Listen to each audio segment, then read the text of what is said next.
É simplesmente maravilhoso poder estar chegando mais uma vez até você com o Encontro com a Palavra, um programa de estudos de toda a Bíblia. Estamos estudando a Epístola de Tiago. Nos programas anteriores, aprendemos que Tiago estava interessado na fonte, na origem das questões mais importantes da vida. Depois de falar sobre a fonte das tribulações e também sobre a fonte da tentação, Tiago dissertou sobre a aparência das coisas. Como seu irmão Jesus, Tiago também se interessava pelo que havia por trás da aparência das questões mais importantes da nossa vida. Tiago continua sua carta falando sobre a religião falsa e a verdadeira e diz que o homem que se diz religioso, mas não ajuda as viúvas nem aos órfãos na sua aflição, pertence a uma religião falsa. A situação de uma viúva e de um órfão é muito aflitiva e, infelizmente, é o que mais presenciamos nesse século. Em decorrência do número absurdo de divórcios, existe uma epidemia de viúvas e órfãos. Além daquelas pessoas que passam pela perda do cônjuge de um dos pais ou dos filhos, existe também as viúvas e os órfãos criados pelo divórcio, que sofrem a dor da perda e da rejeição. As pessoas que passam por esta situação devem ser vistas com atenção especial pela igreja. Elas são como um campo maduro, pronto para a colheita. O que observamos hoje em nosso país é uma grande necessidade de seguidores de Cristo que sejam sal e luz e exerçam a verdadeira religião definida por Tiago, ajudando a estas pessoas divorciadas e a seus filhos. Um dia, estava num orfanato brincando com algumas crianças quando um dos meninos me perguntou: "Ei, tio, o senhor vive numa casa?" Sabe, aquilo tocou meu coração, porque ele vivia numa instituição e sonhava em ter alguém que chegasse, jogasse bola com ele no quintal e depois o levasse para dentro de casa. Por isso ele perguntou: "Ei, tio, o senhor vive numa casa?" Tiago consideraria a situação deste menino uma aflição. E se a nossa religião não fizer nada a respeito dos órfãos nem das viúvas, e hoje podemos acrescentar as pessoas divorciadas ou as mães que criam sozinhas seus filhos e os filhos que perderam seus pais por causa do divórcio e separação, sabe, então a nossa religião é falsa. Este é um grande desafio para nós e para a igreja.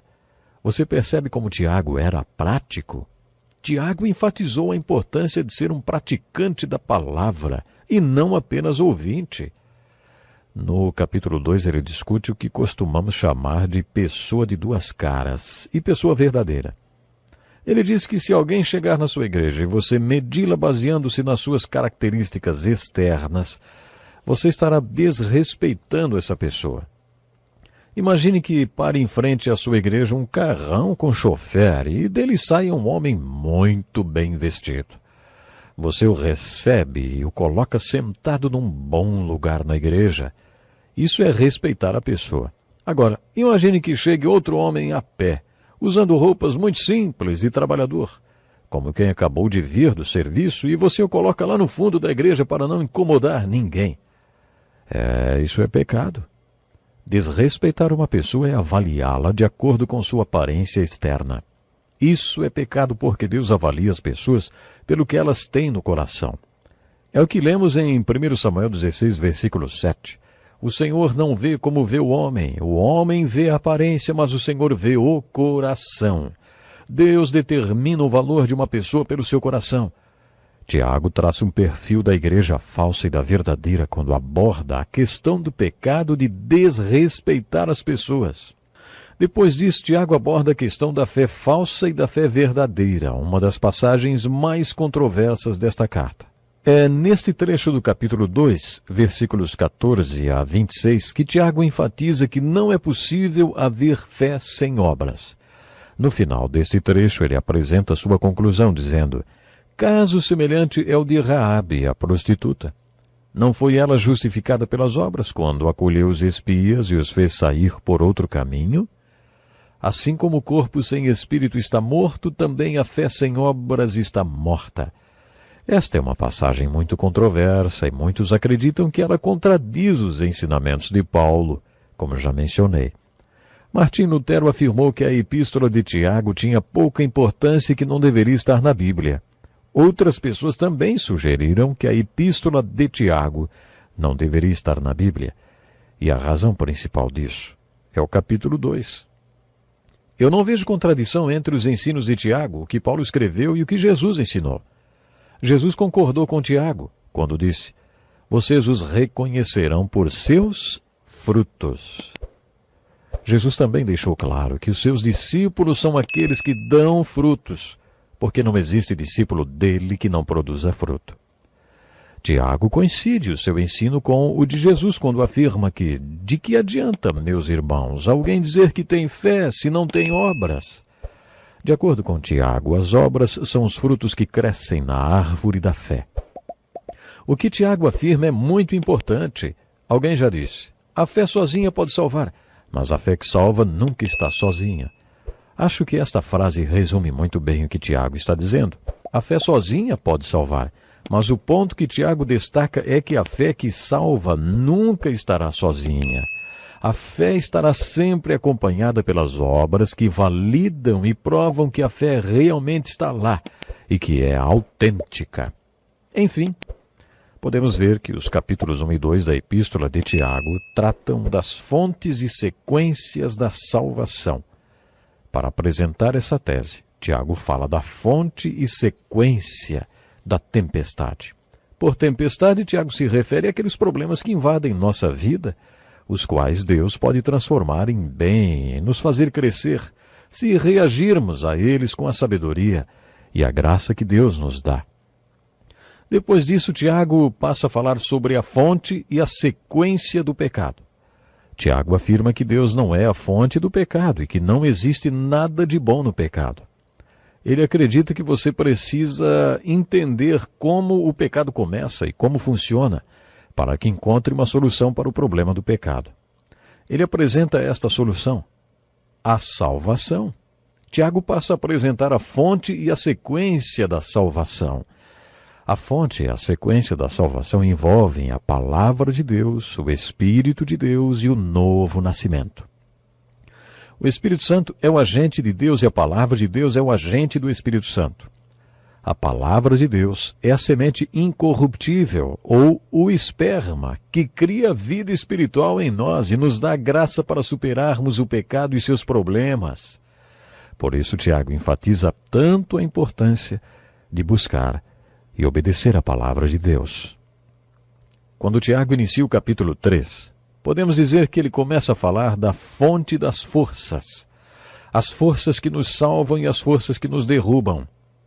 Ele quer que entendamos essas duas forças. Tiago parecia estar preocupado com a fonte das forças por trás da aparência, da superfície de tudo. No capítulo 3, Tiago enfoca as fontes da disciplina. Traçando um perfil da personalidade de Tiago, observamos que ele enfatizava a disciplina espiritual que nos possibilita caminhar na fé. Neste capítulo ele fala de como devemos disciplinar nossa língua. Ele fala sobre o cavalo ou o navio que através de um controle tão pequeno tem seus rumos guiados. Da mesma forma, o homem tem sua vida controlada pela língua, um órgão tão pequeno. Tiago ainda acrescenta que a única maneira de disciplinar alguém é conseguindo disciplinar ou controlar sua língua. A sabedoria que Tiago diz que devemos pedir a Deus vem através da palavra de Deus. É através da palavra de Deus que conseguimos a mansidão da sabedoria. Tenho certeza que você se lembra quando comentamos sobre o significado da palavra mansidão. Antes de um cavalo ser domado, ele não é fraco. Ele é um animal muito forte.